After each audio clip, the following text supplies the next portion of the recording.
Dear students, once listen this important problem. In this problem, we have a capacitor with rectangular plates of length L, breadth B, and the gap is D, which is filled with these two dielectric materials as in figure, and we have to find its net capacitance. For this, I have divided this into small elements, and I took one of the such elements here, so that element thickness is dx and its distance from this first end is x. Now this elementary capacitor is filled with these two small dielectric materials of thickness d1 and d2.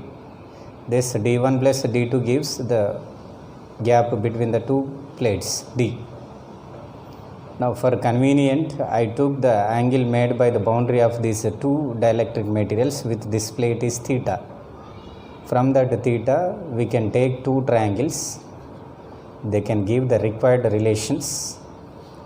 Here this is the D, this is L. From that you will get tan theta equal to D by L. We will use this relation at the last. Now this triangle gives thickness of that first dielectric material. You can see tan theta equal to d1 by x, d1 equal to this. Substitute this here, you will get this second dielectric material thickness. These are the two dielectric materials filled between the gap of this small elementary capacitor. That element looks like this capacitor. This is the capacitor which is filled with two dielectric materials like this. Its capacitance formula is this. So now I will apply the same formula to this elementary capacitor. So for that elementary capacitor, you can see here the same formula applied for this elementary capacitor. Now for that elementary capacitor, area is its length. Already I told you, length of the elementary capacitor d, thickness dx, that is the area. So epsilon naught d1 by k1 plus d2 by k2, similar to this. Already we've written d1 and d2 here.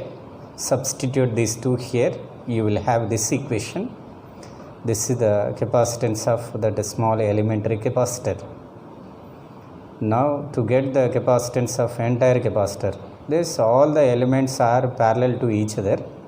In parallel combination, effective capacitance is sum of the capacitance of individual capacitors. So sum means here you can take the integration of that small elementary capacitor gives net capacitance. So I have written this step, next step here.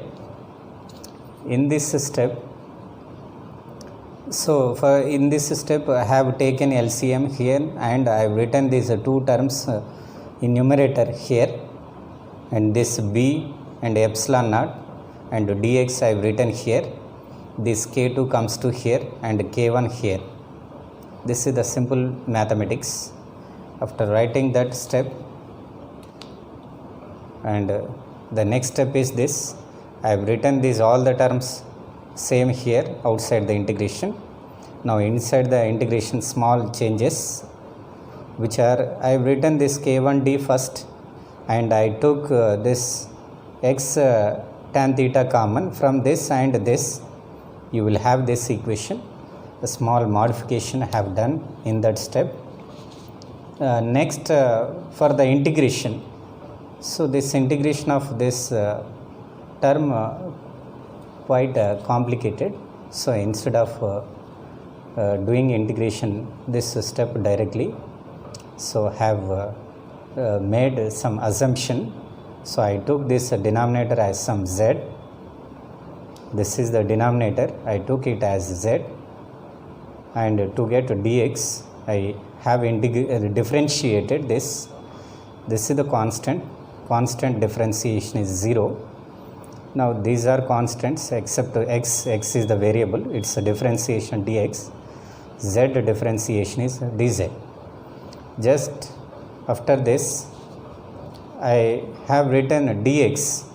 Dx is dz by k2 minus k1 tan theta. Substitute this dx and z here. This term is z, 1 by z, and dx is this. You can see clearly, concentrate. Just I have written here as z and dx is this. After this, only here variable is z, these remaining are constants k2 minus k1, this is tan theta, I have written clearly here. 1 by dz integration is ln z, ln z, so remaining terms I have written here. So I have written this same equation again, where z is this, already we have assumed. Substitute this in this equation. You will have this equation in the next step. Now here we have to substitute the limits of x. X takes its value from 0 to L. You can see the diagram for the limits of x. Now we should substitute the limits. First substitute the upper limit. You will have this equation. X is L. In the next limit 0, lower limit, 0 gives this is 0, but you will have this, here I have written, this is the lower limit gives this, upper limit gives this. Now in the next step, already we have written this equation at the starting from the diagram. Substitute tan theta here and here also, and you will have this. Tan theta is d by L, d written in denominator, L in numerator. Now remaining terms are same. Now here you can see L tan theta is d. I have written here d, and remaining terms this within the bracket also same. You can see here k1d, here minus k1d cancel, here you will have k2d. And this term I have written the same. The next step, you will have this final equation. You will have this equation. This is like log a minus log b. You can write it as log a by b. So you will get final equation. That is this. It is the effective capacitance of given capacitor.